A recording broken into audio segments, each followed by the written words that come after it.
So, I love creating content in general. As you may all know, I've recently started this TIF podcast. Have you ever thought about starting your own podcast? When I was trying to get this podcast off the ground, I had a lot of questions. How do I record an episode? How do I get my show into all the apps people like to listen? How do I make money from a podcast? Which is one of the key questions people tend to ask themselves before they take the plunge to actually starting a podcast. The answer to every one of these questions is really simple. Anchor. Anchor is a one-stop shop for recording, hosting and distributing your podcast. Best of all, it's 100% free and it's ridiculously easy to use. And now Anchor can match you with great sponsors who want to advertise on your podcast. That means you can get paid to podcast right away. In fact, that's what I'm doing right now by reading this. Basically, I love using Anchor. It's an extremely easy app to use. First of all you need to do is just download the app either on iOS or Android. I personally use it on Android. Register, which takes literally less than 1 minute. Once you've registered, you are ready to go. All you need to do is set up your profile and hit the record button. You've got multiple resources available to you in the form of background music, jingles, etc. You name it. So if you always wanted to start a podcast, make money doing it, go to anchor.fm/start to join me and the diverse community of podcasters already using Anchor.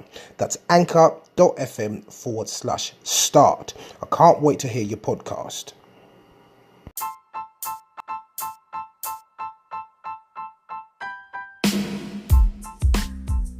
Welcome to the TIF podcast. This is episode 10, and in this particular episode we will be discussing about safety in football. So over the weekend, if you were paying attention to the footballing news, there was an incident that took place at Birmingham versus Aston Villa. So one of the Birmingham fans ended up on the pitch and he ended up sucker punching Jack Grealish during the match, of course. And one thing I'd like to say, of course, within this particular episode is the fact that Jack Grealish and his teammates definitely handled the situation really well. Some of his teammates, particularly Tammy Abraham, reacted quite badly, I should say. But in my opinion, the reaction was definitely warranted. Obviously, Tammy Abraham sort of confronted the fan, but the steward was right behind basically this particular individual who had run onto the pitch. But of course, eventually all the Villa players were surrounding this individual. He could have got hurt. The situation could have turned really bad for the fan and the player alike. But this is not the first time this has happened. And in one day, of course, Arsenal were playing Man United, as we all know. Another fan, just after Arsenal's second goal was scored, run onto the pitch and basically shoved Chris Smalling. But Chris Smalling remained cool, calm and collected in this particular situation. Again, he could have reacted differently to how he reacted. Of course, as a footballer, they also need to bear in mind that they are in the public light.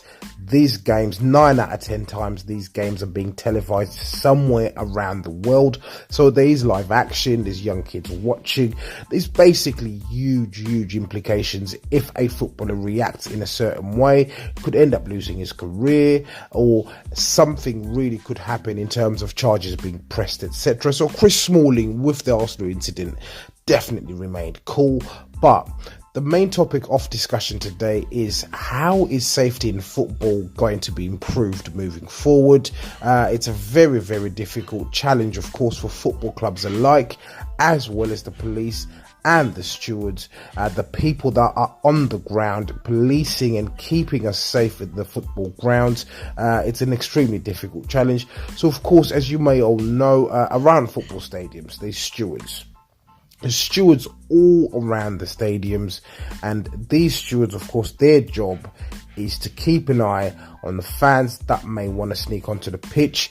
But they can't cover all parts of the stadium. So there will be the odd idiot that will slip through the net, but I don't believe how this is done is sufficient, and it's actually efficient enough for player safety moving forward, or the safety of players during football games. If you do know that in Germany or places like that, really they deploy really high nets, and basically what that does, it actually deters people and stops people from getting onto the pitch. And I do believe this would be one solution moving forward, but it can't carry on as it is. Of course, there's been a high profile incidences taking place in football stadiums as well this season. We can talk about the Chelsea Raheem Sterling situation, where you can clearly see a fan abusing Raheem Sterling, but banning individual fans does not help, and I don't believe this solves the problem. There will still be loads and loads of idiots out there who think that their behaviour, or this kind of behaviour, will certainly be acceptable within football stadiums, but it won't. And I do believe it needs to start coming down to punishing the football clubs, in particular Birmingham. What happened today was absolutely despicable. Jack Grealish being punched. I do believe Birmingham should receive some form of severe fine, playing behind closed doors, which will also then hit them in the pockets. They won't have fans at the stadium, which means they won't generate money for that particular match. But something needs to be done by the FA or FIFA or UEFA. Someone needs to step in to actually address this particular situation. We also had the incident with Aubameyang when a banana was thrown onto the pitch. But of course, you can't start policing what food people bring into the stadiums. That's near enough an impossible task. So essentially, this needs to come down to the footballing bodies to decide how they will actually punish the perpetrators or the clubs that these fans do come from, or the clubs that these particular fans will be following. And then eventually these kind of people, these individuals, will think twice about acting in such a manner, and this will essentially have a knock-on effect for their club. And people, as I said, will definitely think twice about acting in this particular way. But of course, this is a huge topic, a talking subject within football at the moment. And I thought we should basically discuss this on this podcast, and hopefully the FA, FIFA, or whoever is in charge will certainly come down on the football clubs that are solely responsible, or their fans that are responsible for this particular behaviour. And then just another incident to mention as well from this season, a high profile incident involving Millwall versus Everton, and there was a lot of bad chanting going on during that particular FA Cup tie, and I don't believe the perpetrators received any form of punishment. I don't believe Millwall Football Club also received a punishment. So of course, again, something needs to be done.